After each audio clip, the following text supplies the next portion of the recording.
Hello friends, स्वागत है आप सभी का निफ्टी एनालिसिस के एक और नए वीडियो में।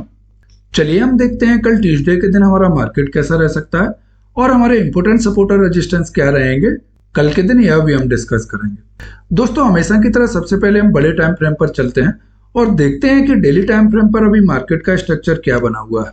दोस्तों, आज हमने जो क्लोजिंग की है वह एक शूटिंग स्टार कैंडल बनाकर क्लोज किया है। दोस्तों, जब यह शूटिंग स्टार कैंडल चार्ट के टॉप पर बनती है तो यह हमें यह दिखाती है कि टॉप से मार्केट में सेलर्स का प्रेशर रहा है और कहीं ना कहीं मार्केट को सेलर ने डाउन में ले जाने के लिए ट्राई किया है। यह जो शूटिंग स्टार कैंडल है यह हमें सेलर की स्ट्रेंथ को शो करती है, लेकिन इस शूटिंग स्टार कैंडल को देखकर हमें तुरंत सेल में नहीं कूद जाना है। जब यह शूटिंग स्टार कैंडल एक्टिव होगी तब कहीं जाकर हमें मार्केट में एक डाउनफॉल देखने के लिए मिलता है। और यह शूटिंग स्टार कैंडल कब एक्टिव होगी? जब हम इस शूटिंग स्टार कैंडल के लो के नीचे कुछ देर ट्रेड कर लेंगे या एक स्ट्रॉन्ग कैंडल जब इसके नीचे क्लोज दे देगी हमें इंट्राडे में, तब यह शूटिंग स्टार कैंडल एक्टिव मानी जाती है और फिर उसके बाद चांसेस बनते हैं कि मार्केट यहां से डाउन साइड में आने के लिए ट्राई करे। अब इस चार्ट को मैं थोड़ा सा छोटा करके आपको कुछ एग्जांपल दिखाता हूं। तो जैसे यहाँ पर हमें टॉप पर यह शूटिंग स्टार कैंडल देखने के लिए मिली तो हमें यहाँ से एक डाउन मूव देखने के लिए मिला। उसके बाद हमें यह एक शूटिंग स्टार कैंडल देखने के लिए मिली और जब यह एक्टिव हुई तो यहाँ से देखिए दोबारा से हमें एक डाउन मूव देखने के लिए मिला है। उसके बाद टॉप पर यहाँ पर हमें यह शूटिंग स्टार कैंडल देखने के लिए मिली और यहीं से मार्केट डाउन में फॉल कर गया। इस चार्ट को अगर आप थोड़ा और छोटा करके देखेंगे तो पीछे भी आपको इस तरीके के कई एग्जाम्पल मिल जाएंगे। दोस्तों, अब यहाँ पर हमारे पास एक और चीज गौर करने वाली है। मैं इसको ड्रॉइंग करके आपको दिखाता हूँ। मैंने यहाँ पर यह एक बॉक्स ड्रॉ किया है और इस पैटर्न को हम एक बॉक्स पैटर्न कहते हैं, क्योंकि जब भी हम इस बॉक्स के हायर लेवल पर जाते हैं यहाँ से हमें सेलिंग मिलती है और जब भी इसके डाउन साइड में हम आते हैं तो वहां से हमें सपोर्ट देखने के लिए मिल रहा है। यह जो रेंज है पिछले 1.5 महीने से हमारे पास बना हुआ, लगभग 40 to 45 डेज हो गए हैं हमें, और हम इस रेंज को कभी भी ऊपर की साइड में ब्रेक करके क्लोज नहीं कर पा रहे। यहाँ पर भी हमने इसको ब्रेक करने के लिए ट्राई तो किया लेकिन क्लोजिंग नहीं मिल पाई। आज भी हमने गैप अप के साथ ओपनिंग दी, हमने ओपनिंग इस बॉक्स के ऊपर ही जाकर दी थी लेकिन हम क्लोज उसके बाहर नहीं कर पाए और दोबारा से हमने अंदर आकर ही क्लोजिंग दी है। तो मेरा आपके साथ यह सब डिस्कस करने का यह उद्देश्य था कि जब तक हम इस बॉक्स के ऊपर जाकर क्लोजिंग नहीं कर देते तब तक मार्केट में हमें कोई बड़ा मूव देखने के लिए नहीं मिलेगा। इस बॉक्स के हायर लेवल पर सेलर अवेलेबल है, तो जब तक बाहर हमें इस बॉक्स के ऊपर क्लोजिंग नहीं दिला देते तब तक मार्केट में हमें यहाँ से सेलिंग देखने के लिए मिलती रहेगी। चलिए अब हम 15 मिनट के टाइम फ्रेम पर चलते हैं और देखते हैं कि कल बुधवार के दिन हमारा बेस्ट ट्रेडिंग प्लान क्या रहेगा। दोस्तों, अब हम 15 मिनट के टाइम फ्रेम पर आ गए और 15 मिनट के टाइम फ्रेम पर अगर आप देखें तो कल हमें जो क्लोजिंग मिली थी वो मिली थी 24,950 के पास और आज हमने गैप अप के साथ ओपनिंग दी और गैप अप ओपनिंग में हम ओपन कहाँ हुए?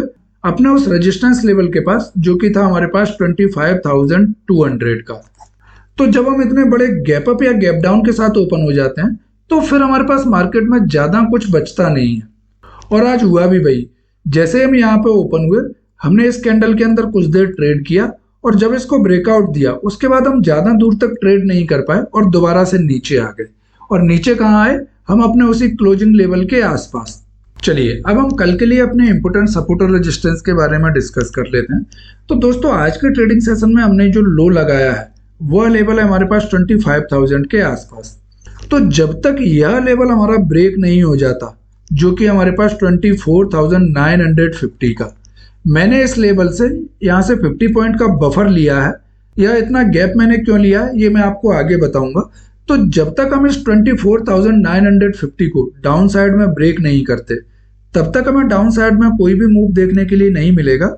और हम अगर कहीं 25,000 के ब्रेक होने पर ही ट्रेड ले लेते हैं तो यहाँ पर हमारे ट्रैप होने के चांसेस ज्यादा रहेंगे। ऐसा मैं क्यों बोल रहा हूँ यह मैं आपको एक बार ड्रॉ करके दिखाता हूँ। हमारे पास यहाँ से एक ट्रेंड लाइन आ रही है जिसका हमें यहाँ पर एक बार टच मिला, दूसरी बार टच मिला और जब हम इस लेवल को ब्रेक करेंगे ना तो तीसरी बार भी हमें यहाँ पर टच मिलेगा और यह लेवल हमारे पास जो आ रहा है वह लेवल है 24,950 के आसपास। जब हम इसको ब्रेक करेंगे ना तो इसी लेवल के पास आकर हमको यहाँ पर सपोर्ट मिल सकता है। इसलिए मैंने आपको 25,000 के ब्रेकडाउन होने पर ट्रेड लेने से मना किया हुआ है, इसीलिए मैंने यहाँ पर 50 पॉइंट का बफर लिया हुआ है। तो कल जब हम 24,950 को डाउन साइड में ब्रेक करेंगे तो आप देखोगे निफ्टी पहले मूव में जा सकता है 24,850 के पास। दूसरे मूव में निफ्टी हमारा जा सकता है 24,780 के पास, और थर्ड मूव निफ्टी में हमें ले जा सकता है 24,730 के पास।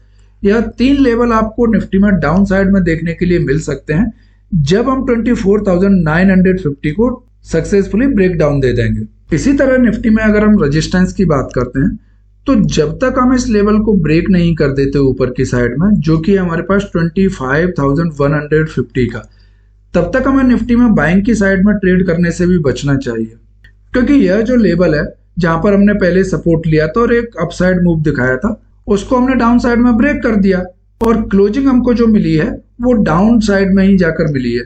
तो जब दोबारा हम इस लेवल को अप्रोच करेंगे तो यहां से हमें एक रेजिस्टेंस देखने के लिए मिल सकता है। तो जब हम इस रेजिस्टेंस को अप्रोच करें और यहां से एक प्राइस एक्शन बनाकर इसको ब्रेक करें, तो फिर हमें यहाँ पर एक अच्छा मूव देखने के लिए मिल सकता है, जो कि पहला मूव हमें लेकर जाएगा 25,230 के पास। यह हमारा पहला मूव रहेगा। उसके बाद दूसरे मूव में हम जा सकते हैं 25,300 के पास, और थर्ड मूव हमें निफ्टी में लेकर जा सकता है 25,350 के पास। यह 3 मूव आपको निफ्टी में कल अप साइड में देखने के लिए मिल सकते हैं अगर हम 25,150 को ब्रेकआउट करने में सक्सेसफुल रहे तो। दोस्तों, आज का एनालिसिस हम यहीं पर एंड करते हैं। आई होप यह वीडियो आपको पसंद आया होगा। अगर यह वीडियो आपको पसंद आया हो तो प्लीज वीडियो को लाइक करें और चैनल को भी सब्सक्राइब करना ना भूलें। साथ में नोटिफिकेशन बटन भी ऑन करना, जिससे मार्केट एनालिसिस की आगे आने वाली कोई भी वीडियो आपसे मिस ना हो। वीडियो को अंत तक देखने के लिए आप सभी का धन्यवाद। चलिए मिलते हैं कल नेक्स्ट वीडियो में।